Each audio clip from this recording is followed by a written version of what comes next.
ਉੱਥੇ ਜਾ ਕੇ SHO ਸਾਹਿਬ ਨੇ ਸਾਨੂੰ ਨਹੀਂ ਪੁੱਛਿਆ ਕਿ ਤੂੰ ਕਿੱਥੇ ਸੈਂ, ਤੂੰ ਕੀ ਕਰਦਾ ਸੈਂ, ਦੂਸਰਿਆਂ ਨੂੰ ਵੀ ਕਿਸੇ ਨੂੰ ਕੁਛ ਨਹੀਂ ਪੁੱਛਿਆ। ਉਹਨਾਂ ਲੈਂਦਿਆਂ ਪੈਂਦਿਆਂ ਮਾਵਾਂ ਭੈਣਾਂ ਦੀਆਂ ਗਾਲਾਂ ਕੱਢੀਆਂ ਸਫਦਰ ਭੱਟੀ ਸਾਹਿਬ ਨੇ। बिस्मिल्लाहिर्रहमानिर्रहीम, अस्सलाम वालेकुम। मैं हूं जलील खान कुराची, आप देख रहे हैं मेरा यूट्यूब चैनल। हुज़ूर वाला पाकिस्तानी एक टिकटॉकर हैं वकार भिंडर। वकार भिंडर की एक वीडियो सामने आती है जिसके अंदर वो एक गुजारिश कर रहा है IG पंजाब से, और यकीन माने उसके लहजे में एक और उसकी बॉडी में एक कपकपाहट होती है, जिसका बंदे के अंदर एक दिल में एक अंदर एक गुस्सा होता है। बंदा उसको निकालने की कोशिश करता है और एक अफसोस होता है, एक अरमान होता है, वो उसकी बॉडी लैंग्वेज से एक वाज़े नज़र आ रहा है। बहरहाल वकार भिंडर के वो चंद एक क्लिप, क्योंकि मुकम्मल वीडियो मैं आपके सामने नहीं रख सकता, कॉपीराइट का मसला होता है, आपको पता है, तो कुछ क्लिप्स मैं आपके सामने अपनी वीडियो के साथ साथ भी रखूंगा सबूत के तौर पर। स्टोरी में आपके सामने रख देता हूँ, स्टोरी है क्या। वकार भिंडर 1 माह पहले, बल्कि 2 माह पहले की अगर बात की, जब सैलाब आया था, तो सैलाब में जो टिकटॉकर लोग हैं, जो देखते हैं टिकटॉक की दुनिया को, जो उनके कह लीजिए कि वो फैंस हैं, उनको इस चीज़ का इल्म होगा कि वकार भिंडर सैलाब के दौरान क्या करता रहा। वो सैलाब मुतासरा जो इलाके हैं, उन इलाकों में जाकर उन्हें बड़ी इमदाद की। ज़ाहिर सी बात है, NGOs मुख्तलिफ उनके साथ होंगी, ताउन किया होगा, कुछ मुखय्यर हजरात ने, तो उनकी बदौलत उन्होंने ज़ाहिर सी बात है जो कुछ उनके अपने पास होगा वो भी दिया होगा। बहरहाल एक अच्छा काम था और अच्छा काम किया। मीडिया के ऊपर, सोशल मीडिया के ऊपर लोगों ने उनको सराहा, अच्छे काम को सराहना भी चाहिए, अच्छी बात है।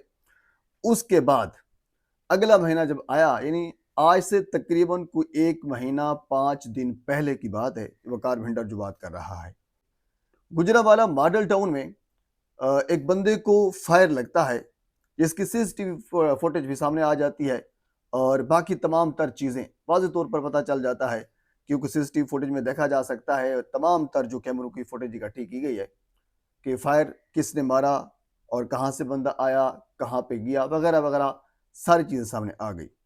FIR दर्ज होती है आज से तकरीबन 1 महीना 5 दिन पहले।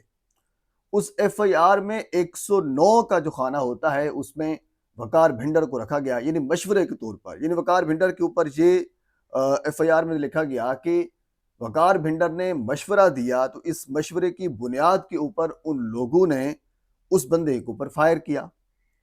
अब ज़ाहिर सी बात है, वकार भिंडर गुजरांवाला में वो कहता है कि मैं रह रहा हूँ पिछले 1 महीने से, कुछ 6-7 पेशियाँ मैं भुगत चुका हूँ। अब 1 महीने में 6-7 पेशियाँ, आप जानते हैं कि 3-4 दिन बाद एक पेशी आ जाती होगी, तो वो पेशा भुगत रहा है पिछले 1 महीने से। अब वो कहते हैं कि जहाँ से उन्होंने IG साहब से रिक्वेस्ट की है, वो असल बात ये है। वो कहते हैं कि रियाज ASI ने हमें कहा कि आप 3 बजे थाना अरूप जो गुजरांवाला का है, वहाँ पे आप आ जाएं, क्योंकि शामिल तफ्तीश वो बंदा होता रहा। 109 के अंदर उनको नामजद किया गया है, उसको बार बार बुलाते रहे, वो हर बंदा हर बार वहाँ पे जाता, शामिल तफ्तीश होता, वापस आ जाता। पहले भी वो कहते हैं कि हमें कुछ नहीं सुना गया, दूसरी पार्टी को नहीं बुलाया जाता, हमें सिर्फ बुलाया जाता, यानी कुछ टाल टोल करके बात ख़त्म कर दी जाती।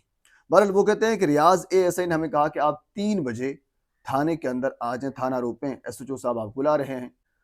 वकार भिंडर कहते हैं कि मैं अपने बाकी साथियों समेत, यानी रियाज, फियाज, बाकी वो लोग जो 109 के अंदर नामजद थे, उनको साथ लेकर थाना अरूप के 3 बजे पहुंच गया। वो कहते हैं 3 बजे के बाद हमें 4 बजे का टाइम दिया गया था, लेकिन उसके बाद फिर हमें 6 बजे SHO के कमरे में लाया गया, और वहां पे जाकर SHO सफदर भट्टी साहब हैं, को के उन्होंने तफ्तीश करनी थी, हमें यह कहा था कि उन्होंने बुलाया था, ज़ाहिर सी बात है बुलाया था। वो उनसे पूछते कि आप उस दिन कहाँ पे थे और आपकी लोकेशन यहाँ की आ रही थी, आप क्या कर रहे थे, वगैरह वगैरह जो एक कानूनी सवालात थे तफ्तीश के, वो किए जाते, शामिल तफ्तीश किया जाता।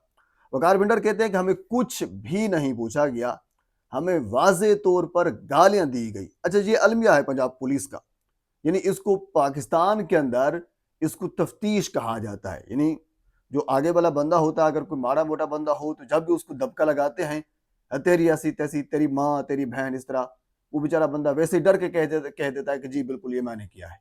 तो इसी वजह से आपको ये भी पता होगा कि फिर अदालतों ने ये निज़ाम निकाला कि 161 का बयान नहीं माना जाता, 164 का माना जाता है। वजह क्या है 161 का?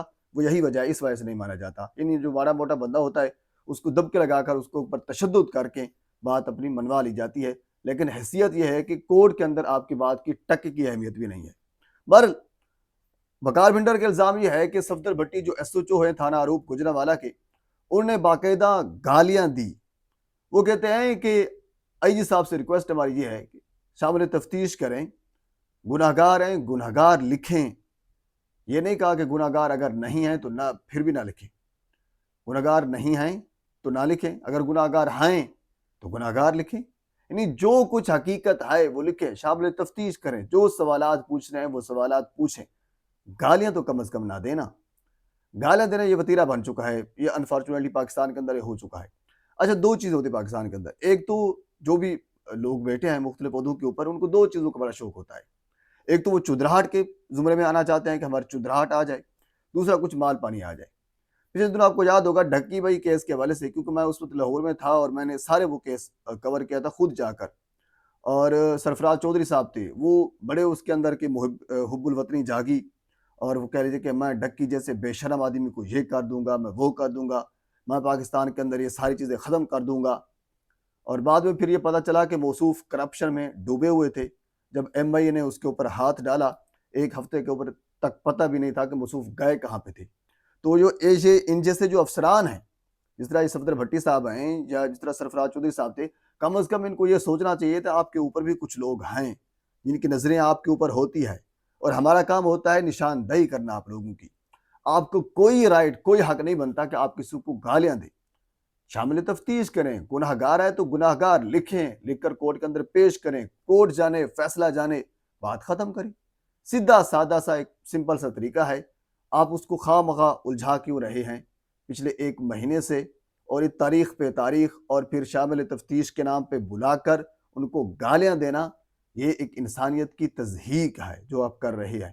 بہرحال ان کا ایک مطالبہ جو آئی جی صاحب کے سامنے انہوں نے رکھا ہے، ہم خود کیونکہ روزانہ کی بنیاد کے اوپر ہم اس قسم کے کیسز رپورٹ کرتے ہیں اور تھانوں کے اندر اس قسم کے معاملات ہوتے ہیں۔